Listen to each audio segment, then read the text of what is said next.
నీకు బలం పెరిగిపోతుందనే కదా నువ్వు నాకు ఎదురు తిరుగుతున్నావు. మరి ఆ బలం తగ్గాలి అంటే నీ బలగం నీకు వ్యతిరేకంగా మారాలి కదా. చూసావా నీలో ఎంత స్వార్థం ఉందో. మనసులో ఇంత కుట్ర పెట్టుకుని పేదాల మీద నవ్వు పెట్టుకుని మా అమ్మ ఫోటో మా నాన్నకిచ్చావు.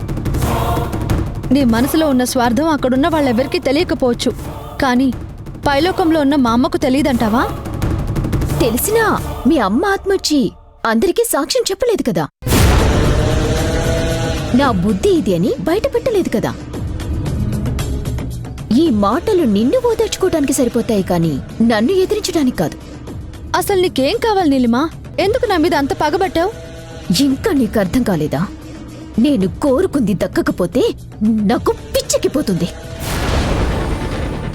ఎందుకు చేయి జార్చుకున్నానా అని నన్ను నేను ఎన్నోసార్లు ప్రశ్నించుకుంటాను. అది ఒక వస్తువైనా నేను కోరుకున్న మనిషైనా. నేనిక్కడికి వచ్చిందే కార్తీక్ కోసం. నేను బతకాలన్నది కార్తీక్ కోసం. అలాంటి కార్తీక్ నీ మెళ్ళో తాళి కట్టాడు. విడాకులతో మీరు విడిపోతారు, మా విడాకులు కట్టుకొని మేము కలుద్దామనుకుంటే నువ్వు నీ ప్రేమతో కార్తీక్ ని మార్చేశావు. ఎంతో ప్రేమించిన నన్ను ఒక స్నేహితురాల్లాగే చూసేలా చేశావు. ఇష్టపడకుండా నీ మెళ్ళో తాళి కట్టిన కార్తీక్ ని నువ్వు లేకుండా బతకలేను అనే పరిస్థితికి తీసుకొచ్చావు. కుటుంబం మొత్తాన్ని నీ వైపుకు తిప్పుకున్నావు. వాళ్ళందరూ నేను మహారాణిని చూస్తున్నట్టు చూస్తున్నారు. నన్ను ఒక పరాయిదాన్లా, ఒక పురుగులాగా చూస్తున్నారు. ఇదంతా నీ వల్లే జరుగుతుంది. మరి ఇన్ని చేసిన నిన్ను వదిలేయాలా? అంతకంతా పగ తీర్చుకోవాలి కదా. అందుకే మీ నాన్న పుట్టినరోజు నాడు కూడా నీకు మనశ్శాంతి లేకుండా చేశాను. మనస్ఫూర్తిగా నువ్వు ఆయనతో ఆనందాన్ని పంచుకోలేకుండా చేశాను. అనుక్షణం నరకం అంటే ఎలా ఉంటుందో నేను చూపిస్తాను. ఇది ఇక్కడితో అయిపోలేదు. నేను ఏం చేస్తానో నీ ఊహకు కూడా అందదు. ఏం చేస్తానో నువ్వు తెలుసుకోలేవు కూడా.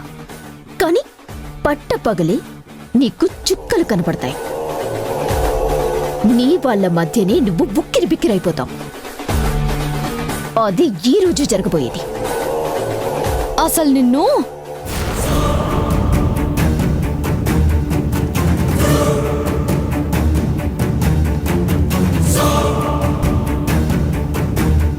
ఏంటమ్మా బాను, నీలిమ నేనేమని అంటుందా?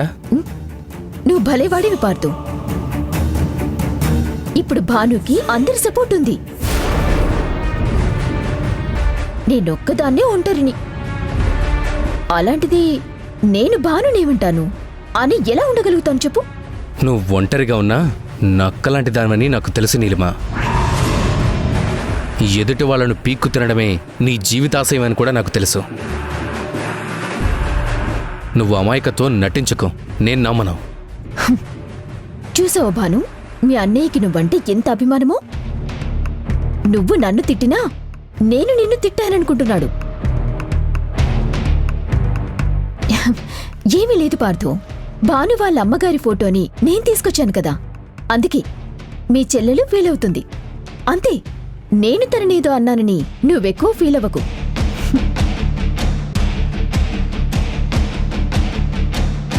ఏంటమ్మా, నిజంగా అంతేనా? అంతకు మించి ఏముంటుందన్నయ్య? ఏదో ఒక రకంగా నన్ను బాధ పెట్టడమే నీలిమ ఆశయం కదా. వదిలే. ఏంటండి ఇప్పటికే పంపించేయాలి కదా, ఇప్పుడు ఫోన్ చేసి బాయ్లెడ్ అంటారేంటి? సరే, మా వాళ్ళని పంపిస్తాను, పంపించేసేయండి. రాము, నాకు చిన్న హెల్ప్ చేస్తావా? అదేంటి కార్తిక్ అలా అడుగుతావు? ఏం చేయాలో చెప్పు. మావి కోసం కేక్ ఆర్డర్ ఇచ్చాను. వాళ్ళ బాయ్ లేడంట. అడ్రస్ చెప్తాను, వెళ్ళి తీసుకొస్తావా? అలాగే కార్తిక్, ఇప్పుడే వెళ్తాను. ఏంటి కార్తీక్, పాపం రామలక్ష్మి ఇంట్లో పనులు చేసుకుంటోంది కదా, తన్నే డిస్టర్బ్ చేయడం ఎందుకు? నేనే వెళ్ళేవాడిని నీలిమ, కానీ జూమ్ మీటింగ్ ఒకటి ఉంది, అందుకే రామలక్ష్మిని పంపిస్తున్నాను. ఆహా, నిన్ను వెళ్ళమనటం లేదు కార్తీక్. రాము అవసరం లేదు, నేనే వెళ్తాను అంటున్నాను. నా మీద నీకెందుకు అంత ప్రేమ? నువ్వేం అవసరం లేదులే, నేనే వెళ్ళొస్తా. పని వాళ్ళ మీద నాకంత ప్రేమ ఉండదు రాము. ఇంట్లో పని చేసుకుంటున్నావు కదా, అది డిస్టర్బ్ చేయడం ఎందుకు? పైగా ఆ కేక్ తీసుకురావటం నాకు చాలా అవసరం. నీకు అవసరమా? ఏంటి అవసరం? అదేంటి పార్థు అలా అంటావు? నేను కూడా ఈ ఇంట్లో మనిషినే కదా. అంకుల్ కోసం బొకే తెచ్చాను, ఫోటో తెచ్చాను, ఇప్పుడు కేక్ కూడా తీసుకొస్తాను అంటున్నాను. ఇందులో తప్పే ఉంది?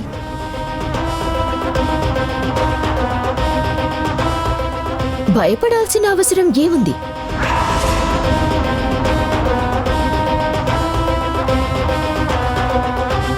నీలిమ వెళ్తే ఖచ్చితంగా ఏదో ఒకటి చేస్తుంది.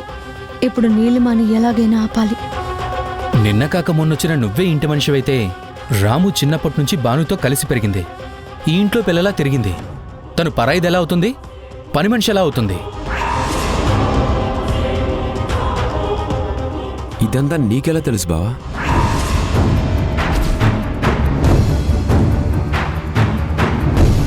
ఆ, ఆ, తెలియడానికి ఏముంది కార్తీక్? భాను ఎన్నోసార్లు చెప్పింది కదా.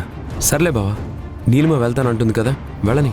ఎందుకులే కార్తీక్, నేను ఎలాగో ఇప్పుడు బయటకు వెళ్తున్నాను. అడ్రస్ నాకు సెండ్ చేయి, నేను తీసుకొస్తాను. ఆ, సరే.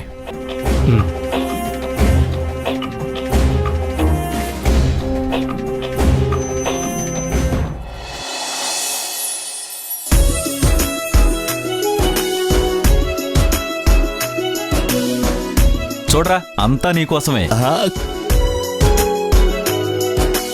కేకా? రేయ్, ఆ? కేక్ కట్ చేయడాలు, సెలబ్రేట్ చేసుకోవడాలు అవన్నీ చిన్నపిల్లలు చేయాల్సినవిరా. నన్ను మరీ చిన్నపిల్లాన్ని చేసేసి ఏంట్రా ఈ హడావిడి? ఒరే వాసు, పుట్టినరోజంటే మన జీవితం తరిగిపోతుందని అర్థంరా. ఇంకా మిగిలిన జీవితమైనా సంతోషంగా ఉండాలని ఈ రోజు అంత ఆనందంగా చేసుకుంటారు.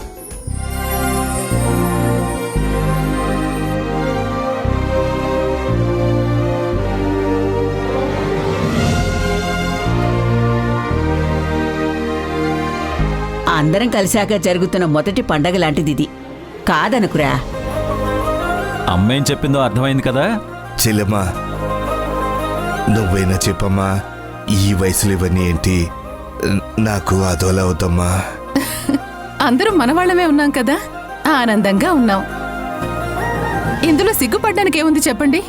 మా ఆనందాన్ని కాదని మీరు మమ్మల్ని బాధ పెడతారా?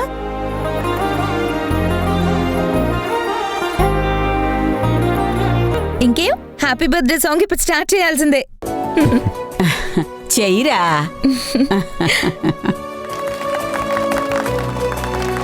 Happy birthday to you.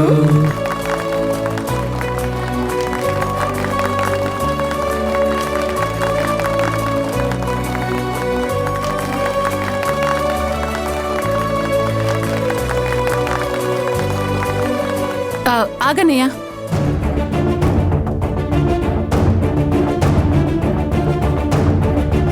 ఏంటి భాను ఇది? నేనేం చెప్పాను, నువ్వేం చేస్తున్నావు?